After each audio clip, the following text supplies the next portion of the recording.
نلوم عنتن بقرر كابتن لبزن تلترا أب 2019 ዝወፃ እንዳተሃወፅካ ትርኢን ፊልምታት ሓንቲ 4x4 ዝተሰመየት ፊልም ሒዘልኩም መፅየ ዘለኹ ክሳብ ፍጻመ መደብና ምሳና ክትፀንሑ ብኽብሪ ንዕድም ምሳኹም ዘለኹ ኣዳላዊ መደብ ኣቤል ሚካኤል ሰናይ ምክትታል ክኾነልኩም እንዳተመነኹ ናብቲ መደብ ከብለኩም ሰላም ዝኽበርኩም ተኸታተልቲ ኤቢ ፊልም ሪቪው ከመይ ትኾኑ እቶም ነባራት እንቋዕ ሰላም ፀናሕኩም እቶም ሓደሽቲ ኸ እንቋዕ ሰላም መጻኹም እንዳበልና ናብትን ሎማዓንቲ ዘዳልናዮ ትሕዝቶ ክነሰጋግረኩም ቅድሚኡ ግን እቶም ነባራት ላይክ እቶም ሓደሽቲ ኸ ሰብስክራይብ ብምግባር ተታብዑና ብትሕትና ንሓትት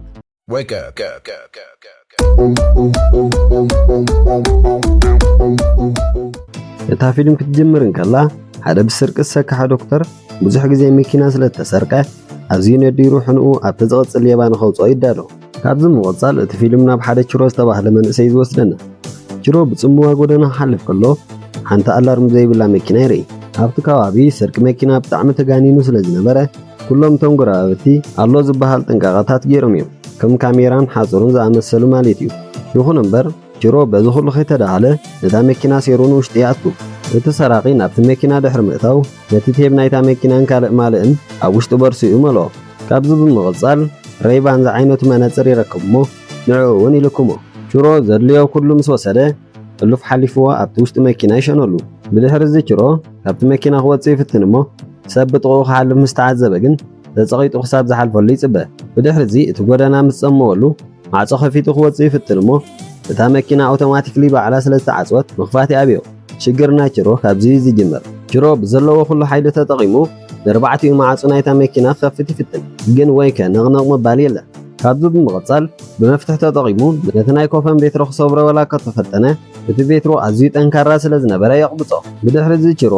ዘለዎ ኩሉ ዓቕሙ ተጠቒሙ ነቲ መኽፈቲ ናይ ማዕፆ ክሰብሮ ይፍትን እሞ ኢዱ ተጎዲኡ ይደሚ ካብዚ ብምቕፃል ነቲ መናፅፍ ናይታ መኪና ብምብትታን መውፅእ ክረክብ ይፍትን እንተኾነ ግን ተስፋ ዘቑርፅ ነገር እዩ ዘጋጥሞ እቲ ኣማራፂ ዝሰኣነ መንእሰይ ነቲ ኣብ ቦርሶ ሒዝዎ ዝዛወር ሽጉጥ ተጠቒሙ ነቲ ቤትሮ ክሰብሮ ይውስን እሞ እንተኾነ ግን እቲ ቤትሮ ጥይት ዘይበስዖ ስለዝነበረ እቲ ዝተተኮሰ ጥይት ተመሊሱ እግሩ ይሃርሞ ብድሕሪ እዚ እቲ ቃንዝኡ ንኽፃወር ዝተሸገረ ሰራቂ ድሕሪ ዝተወሰነ ካሊእታት ማልዩ ኣውፅኡ ነቲ ዝደሚ ዝነበረ እግሩ ብምእሳር ነቲ ደም ክዓግቶ ይፍትን ብድሕሪ እዚ እቲ ካብ ሰብ ዝሕባእ ዝነበረ መንእሰይ ሓገዝ እንተረኸበ ሰብ ከማዕዱ ይጅምር ካብዚ ብምቕፃል ሓንቲ በቲ ጎዳና ትሓልፍ ዝነበረት ጎርዞ ኣብቲ መኪና ብምቕራብ ዝተለቕለቐቶ ሜክኣፕ ክተስተኻኽል ትጅምር ችሮ ኣቓልቦ ናይታ ጓል ንምርካብ እንተእወየ ወላ እውን ነቲ ቤትሮ ብኢዱ እንተደከሮ እታ ጓል ግን ወላ ክትሰምዖ ኣይከኣለትን ብድሕሪ እዚ ችሮ እታ መኪና ካብ ደገ ንውሽጢ ከምዘይተርእን ድምፂ እውን ፈፂሙ ካብቲ መኪና ክወፅእ ከምዘይክእልን ይርዳእ ኣብ መወዳእታ እቲ መንእሰይ ኣብ ውሽጢ ኮይኑ ክእው ይጅምር እንተኾነ ግን ዝተፈጥረ ነገር ኣይነበረን ችሮ ኣብቲ ውሽጢ መኪና ዝኣሰሮ ሰብ ከም ዘሎ ይፈልጥ ኣይነበረን ንሱ ኣብ ሓደጋ ከም ዘሎ ይፈልጥ ነበረ እቲ ሰብ መኪንኡ ክወስድ መዓስ ከም ዝመፅእ ጥራይ ይፅበ ዝነበረ እቲ መንእሰይ ቴሌፎን ኣውፂኡ ናብ በዓልቲ ቤቱ ክድውል ይፍትን እሞ እንተኾነ ግን ዕድመ ምስ ሰበይቲ ምርኻቡ ሞባይሉ ባትሪ ትውድእ ድሕሪ ዝተወሰነ ሰዓታት ችሮ ድቃሱ ስለ ዝመፀ ኣብቲ ውሽጢ መኪና ይድቅስ ችሮን ፅባሒቱ ካብ ድቃሱ ክበራበር ከሎ ብፅምማይ ተሰኒፉ ይበራበር ዝኾነ ይኹን ዝስተ ስለ ዘይነበሮ ኣብቲ ቤትሮ ተፈጢሩ ካብ ዝነበረ ዛዕዛዕታ ክልሕስ ይጅምር ብድሕሪ እዚ እቲ ንኽሰርቆ ኣብ ቦርሶኡ የእትይዎ ዝነበረ ቴፕ ናብ ቦትኡ ብምምላስ ሬድዮ ከፊቱ ክሰምዕ ይፍትን ድሕሪ እዚ ኣብቲ ሬድዮ ዝፈትዎ ደርፊ ምስ ተኸፈተ ኩሉ ሽግራቱ ረሲዑ ኣቓልብኡ ምስቲ ደርፊ ይኸይድ ችሮ ናይታ ደርፊ ግጥሚ ከስተውዕለሉ ምስ ጀመረ ግን ኩሉ ኩነታት ምስ ሕጂ ኣጋጢምዎ ዘሎ ዝገጣጠም እዩ ነይሩ ብድሕሪ እዚ ችሮ በቲ ደርፊ ተተባቢዑ እንደገና ነቲ ማዕፆ ሴሩ ክወፅእ ይፍትን ችሮ ነቲ ማዕፆ ደጋጊሙ ብምህራም ክኸፍቶ ክፍትን ከሎ ኣንደበት ቴሌፎን ናብቲ ቴብ ናይታ መኪና ይድወል ችሮ ነቲ ፃውዒት ምስ ተቐበሎ ዝኾነ ሰብ ከዘራርቦ ይጅምር ብድሕሪ እዚ እቲ ሰብ ዶክተር ኢንሪክ ፌራሪ ከም ዝበሃል ምስ ነብሱ ድሕሪ ምልላዩ ናብቲ መኪና ናይ እንቋዕ ደሓን መፅኻ መልእኽቲ የመሓላልፈሉ ካብዚ ብምቕፃል ኢንሪክ ወሲኹ ዋናታ መኪና ምዃኑን ቅድሚ ሕጂ ን28 ግዜ ከም ተሰርቀን ችሮ እውን መበል 29 ምዃኑን ይነግሮ ነቲ ታሪክ ዝሰምዐ ችሮ ብሕርቃን ናፃ ንኽለቆ ብዓውታ ይጭድር ይኹን እምበር ኢንሪክ ኣፉ ዓፂኑ ክሰምዖ ይእዝዞ ብድሕሪ እዚ ኢንሪክ ነታ መኪና 4x4 ኢሉ ከም ዝፅዋዕን ምስ ሞባይሉ ዝተተሓሓዘ ኣላርም ከም ዘለዋን ብሞባይል ተጠቒሙ እውን ንኹሉ እቲ ማዕፆ ክዓፅው ከም ዝኽእልን ይገልጸሉ እታ መኪና እውን ጥይት ከም ዘይትሕልፍን ብውሽጢ ኮይኑ እውን ፈፂሙ ክኸፍታ ከም ዘይክእልን ድምፂ እውን ከም ዘይተውፅእ ካብ ደገ ንውሽጢ እውን ፈፂማ ከም ዘይተርእን ይሕብሮ ኢንሪክ ቀፂሉ እቲ እንኮጤት ክሕልፍ ዝኽእል እቲ ናይ ነዳዲ በርሚል ምዃኑን ኣብታ ሰዓት እውን ክሳብ ዓንቀሩ መሊኡ ምህላውና ነፂሩ ይነግሮ። ሄንሪክ ወሲኹ እቲ 120 ሊትሮ ነዳዲ ክሕዝ ዝኽእል ናይ ነዳዲ ታንከር ናይ ባዕሉ ቦምብ ከም ዘለዎ ድሕሪ ምንጋር ዝኾነ ነገር ንኸይፍትን የጠንቅቆ። ሽሮ ነዚ ምስ ሰምዐ ኣብ ስምባደን ከሎ ሄንሪክ ዕላሉ ብምቕጻል ኣብዚ ሰዓት ሰበይቱ ዝሞተቶ ማእመን ምዃኑ ይነግሮ። ሄንሪክ ቀፂሉ ቅድሚ 60 ዓመት ኣብ ኬምለስ ዝበሃል ቦታ ከም ዝተወልደን ኖርማል ናይ ቁልዕነት ግዜ ከም ዘየሕለፈን ከም ውፅኢቱ ናብ ሰዓት ጽቡቕ ይነብር ከም ዘየለን ይዛረብ። ብድሕሪዚ ንችሮ ወዱ ክሰርቕ እንተዝረኽቦስ እንታይ ክገብር ከም ዝኽእል ይሓቶ። እንተኾነ ግን ችሮ ክሳብ ዓንቀሩ ስለ ዝበፅሖ ናፃ ክለቆ ከም ዘለዎ እንተዘይኮይኑ ግን ንፖሊስ ክሕብር ምዃኑ ብሕርቃን ተሰኒዩ ይነግሮ። ካብዚ ምቕጻል ችሮ ንሄንሪክ ናፃ ክሰዶ ተዘይኮይኑ ንዑን ንስድሩን ብቆትሎም ምዃኑ ክፍክር ይጅምር እሞ እንተኾነ ግን ችሮ ዘረብኡ ከይወድአ እታ ቴሌፎን ትዕጾ። ድሕሪ ቁሩብ ደቓይቕ ሄንሪክ ነቲ መቆጻጸሪ ናይ ኣየር ብምባህ ነቲ ሰራቒ ንኽቆጽዖ ናብ ዜሮ የውርዶ። ችሮ ነቲ መቆጻጸሪ ከጥፍኦ እኮ ተፈተነ ክኾነሉ ኣይከኣለን። ብድሕሪዚ እቲ ኣማራፂ ዝሰኣነ ሰራቒ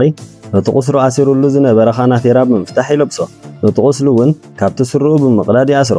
ነቲ ሰራቒ ንዝተወሰነ ሰዓታት ምስ ቀጽዖ ሄንሪክ መሊሱ ይድውል እሞ እንደገና መሊሱ ወዱ እንዳሰረቐ ተዝረኽቦስ እንታይ ክገብር ከም ዝኽእል ይሓቶ። ሄንሪክ ወሲኹ ቁኑዕ መልሲ እንተደኣ መሊስሉ ዝስተ ማይ ክህቦ ምዃኑ ይነግሮ። ችሮ ኣለኒ ዝበሎ መልሲ ይምልስ። እንተኾነ ግን ንሄንሪክ ከሕጉስ ዝኽእል ኮይኑ ኣይተረኽበን። ካብዚ ብምቕጻል ችሮ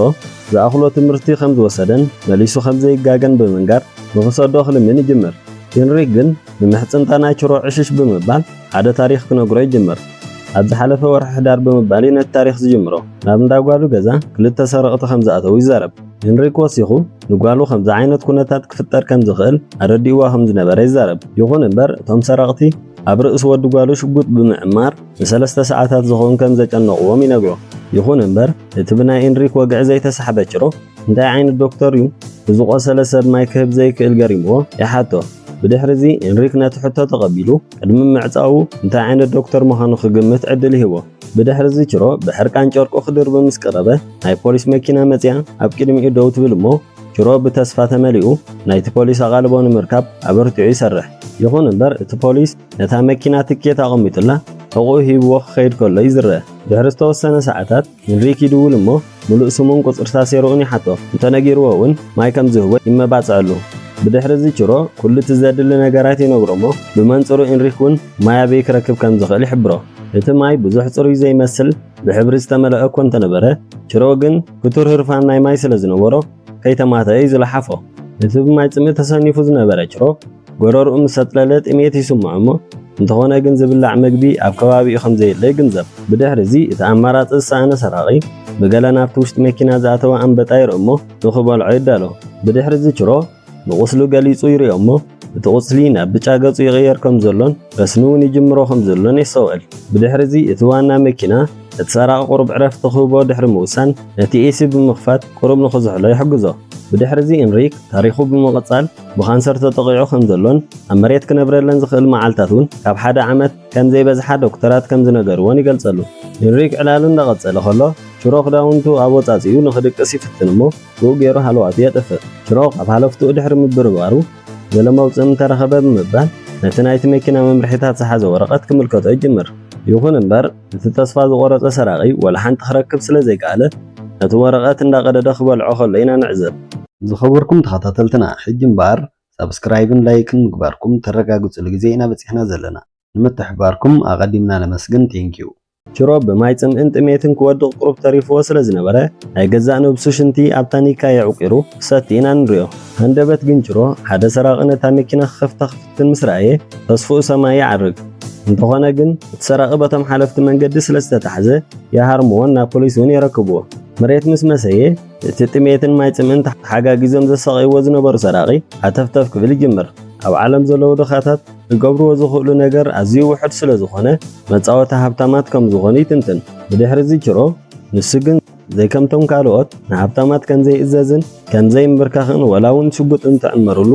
ከም ዘይእዘዝን የፍልጥ። ብፅባሒቱ ሄንሪክ መሊሱ ይድውለሉ እሞ ጋዜጣ ክንብበሉ ይጅምር። ሄንሪክ ወሲኹ ሎማዓንቲ ኣብ ፅቡቕ ኩነታት ስለ ዘለኹ ብምባል ናብቲ መግቢ ክረኽበሉ ዝኽእል ከፋልጣ መኪና ይሕብሮ። ብድሕሪዚ ችሮ ነታ መዓልቲ ነቶም ሰባት ብመስኮት ኣብ ምዕዛብን ኣብ ዕረፍትን ይሕልፋ። ብድሕሪ ዝተወሰነ ዕረፍቲ ምግባር ሽሮ ደጋጊሙ ነቲ ማዕጾ ካርሞ ይጅምር ከም ውጽኢት እውን እቲ ላሜራ ብውሽጢ ቁሩብ ክቐደሎ ኸኣለ ብድሕሪ እዚ በታ ንእሽተይ ነዃል ተጠቒሙ ዝረድኦ እንተረኸበን ደገ ከእዊ ይጅምር እንተኾነ ግን ማንን ክሰምዖ ይከኣለን ድሕሪ ዝተወሰነ ኢንሪክ ይድውል እሞ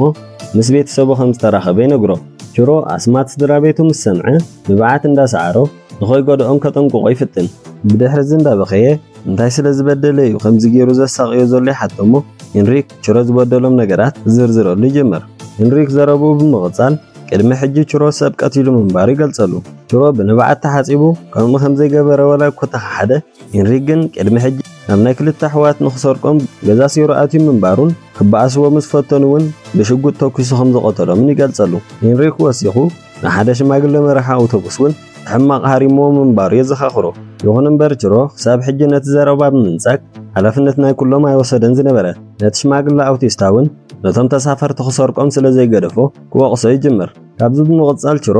ብዙሕ ጌጋታት ከም ዝሰርሐን ናቱ እውን ዋጋ ከም ዝኸፈለን ይዛረብ ድሕሪ ዝተወሰነ ደቓይቕ ሽሮ ሞባይሉ ብሶላር ቻርጅ ይገብራ እሞ ቀጥታ ናብ በዓልቲ ቤቱ ይድውል ይኹን እምበር ሰበይቱ ስለ ዘይነበረት ናይ ድምፂ መልእኽቲ ንኸቐምጥ እዩ ሓበሬታ ዝተዋህበ ብድሕሪ እዚ ሽሮ ኣብቲ መልእኽቱ ኩሉ እቲ ዘጋጠሞን ዝገበሮ ጌጋታትን ብምንዛዝ መሊሱ ስለ ዝበደለ ንሰበይቱ ይቕሬታ ይሓትት ሽሮ ንዝተወሰነ ደቓይቕ ድሕሪ ምንባዕ ነቲ ናይ ሞተር መተስእ ካድሮ ደጋጊሙ ይጥውቖ እሞ ብኡ ንብኡ ሞተር ይትስእ ብድሕሪ እዚ መቐነት ድሕሪ ምግባር እቲ ማርሽ ንቕድሚት እኮ ክገብሮ ተደለየ ኣይከኣለን ብድሕሪ እዚ ነታ መኪና ንድሕሪት ከሽከርክራ ይጅምር ሽሮ ብናህሪ ንድሕሪት ድሕሪ ምዝዋር ምስ ፓሎ ይጋጨ እሞ ናይ ዳሕረዋይ ኮፎን ቬትሮ ይስበረሉ እታ መኪና ዘመናዊት ስለ ዝነበረት እውን ንዕኡ ዝኾነ ይኹን ሓደጋ ይጋጠሞን ብድሕሪ እዚ ሽሮ ብዳሕረዋይ ቬትሮ መሊቑ ይወፅእ እንተኾነ ግን ከቢድ ዝኾነ ቃንዛን ድኻምን ስለ ዝነበሮ ብዘለዎ ዓቕሚ ተጠቒሙ ናብቲ ኣብ ከባቢኡ ዝነበረ መዕደሊ ነዳዲ ብምኻድ ከርሱ ከዕንግል ይረአ ብድሕሪ እዚ እቲ በዓል ትካል ናይቲ ዝበልዖ ንክኸፍል ይሓቶ እሞ ሽሮ ግን ሽጉጥ መዚዙ 3 ግዜ ተኪሱ ይቐትሎ ካብዚ ብምቕጻል ሽሮ ካብ ደቂስዎ ዝነበረ ይበራበር እሞ ኩሉ እቲ ዘጋጠሞ ሕልሚ ምዃኑን ንሱ እውን ገና ኣብቲ መኪና ተኣሲሩ ምህላውን ይርዳእ ብድሕሪ እዚ ኢንሪክ ይድውል እሞ ሽሮ እውን ነብሱ ከጥፍእ ምዃኑ ይፈራርሖ ይኹን እምበር እዚ እውን ኣይዕወቶን ብድሕሪ እዚ ሽሮ ነብሱ ከጥፍእ ድሕሪ ምውሳን ነቲ ቓታ ምስ ሰሓቦ ግን ነኺሱ ምትኳስ ይኣብዮ ኢንሪክ ነቲ ኩሉ ኩነታት ይከታተል ስለ ዝነበረ ይስሐቕ እሞ ቀፂሉ ብቕድሚት መኪና ክጥምት ከም ዘለዎ ሓቢሩ ምስ ነብሱ የላልዮ ብድሕሪ እዚ ኢንሪክ ናብቲ ውሽጢ መኪና ይኣቱ እሞ ሽሮ ሙሉእ ሓይሉ ፀንቂቑ ስለ ዝነበረ ክሃድም እውን ኣይፈተነን አንደበት ዶክተር ኢንሪክ ናይ ስራሕ ቴሌፎን ይድወሎ እሞ እንዳተዘራረበ ከሎ እቲ ዝደቀሰ ዝመስል ዝነበረ ሽሮ ተኪሱ ይስሕቶ ብድሕሪ እዚ ማዕጾ ከፊቱ ብምውፃእ ከምልጥ ይፍትን ሽሮ ንደገ ምስ ወፀ ረዳእ እንተረኸበ ንላዕሊ ክትኩስ ይጅምር ይኹን እምበር ኢንሪክ ብጉያ ብምኻድ ጎሲሱ ናብቲ መኪና ክመልሶ ከሎ ኢና ንዕዘብ እዚ ከምዚ ኢሉ ከሎ ሓንቲ ፖሊስ ትመፅእ እሞ ንኢንሪክ እቲ ሒዝዎ ዝነበረ ሽጉጥ ኣብ መሬት ንቐምጦ ትእዝዞ ኣብ ስደዶ ኣይትስደዶ ልዕሊ 2 ሰዓት ድሕሪ ምሕላፉ ተኸባቢ እውን ብሜድያታትን ፖሊስን ህዝብን ይኽበብ ይኹን እምበር ኢንሪክ እቲ ሰራቂ ንሱ ምዃኑን ፈፂሙ ከም ዘይለቆን እዩ ቃሉ ዝህብ ዝነበረ ብድሕሪ እዚ ኣዛዚ ናይቶም ፖሊስ ዝኾነ ሁልዮ ናብ ኢንሪክ ቀሪቡ እንታይ ከም ዝደለየ ይውቀሶ ኢንሪክ ብወገኑ ዘጋጠሞ ፀገማት ድሕሪ ምዝርዛር ንድሕነት ዜጋታት እቲ መንግስቲ ክገብሮ ዝግብኦ ይገብር ከም ዘሎ ይነግሮ እቶም ነዚ ዝሰምዑ ህዝቢ እውን ደገፎም ይገልጽሉ ብድሕሪ እዚ እቲ ኣዛዚ ፖሊስ ተስፋ ብዘይምቑራጽ ንኢንሪክ ከዘራርቦ ይረአ ኣብ መወዳእታ ንሽሮ ንኽገድፎ ይእምኖ እሞ ኢንሪክ እውን ይለቆ ብድሕሪ እዚ እቶም ፖሊስ ንሽሮ ኣብ ትሕቲ ቀይዲ ድሕሪ ምእታው ሁልዮ ብወገኑ ንኢንሪክ ኢዱ ንኽህብ ይእዝዞ ይኹን እምበር ኢንሪክ ነቲ ናይቲ መኮነን ትእዛዝ ብምንጻግ ታይመር ኣቐሚጡ ናብ ውሽጢ መኪንኡ ይኣቱ ብድሕሪ እዚ ሁልዮ ቦምቢ ኢሉ ብምሕሳቡ ንኹሎም እቶም ኣባላትን ህዝብን ንድሕሪት ንኽርሕቁ ይእዝዞም ብድሕሪ እዚ እታ መኪናን ኢንሪክን ይፍንጀሩ ሽሮ ኣብ ትሕቲ ቀይዲ ኣትዩ ኢንሪክ እውን ህይወቱ ሓሊፉ ነታ ፊልም ይዛዝምዋ እምበኣር ዝኸበርኩም ተኸታተልቲ ኤቢ ፊልም ሪቪው ቪድዮና ክሳብ መወዳእታ ስለ ዝተኸታተልኩሞ ምስጋናና ብቓላት ዝንገር ኣይኮነን ንሎም መዓንቲ ሒዝናዮ ዝመፃና ነዚ ዝተኸታተልኩሞ ይመስል ከም ዝፈተኹሞ ኣይንጠራጠርን ዝኾነ ሓሳብ ወይ እውን ሃናፅነ ቐርፊታት ኣለኩም ኣብ ኮመንት ከተቐምጡልና ንሕብር ክሳብ ቀጻሊ መደብና ሰላም ቀኒዩ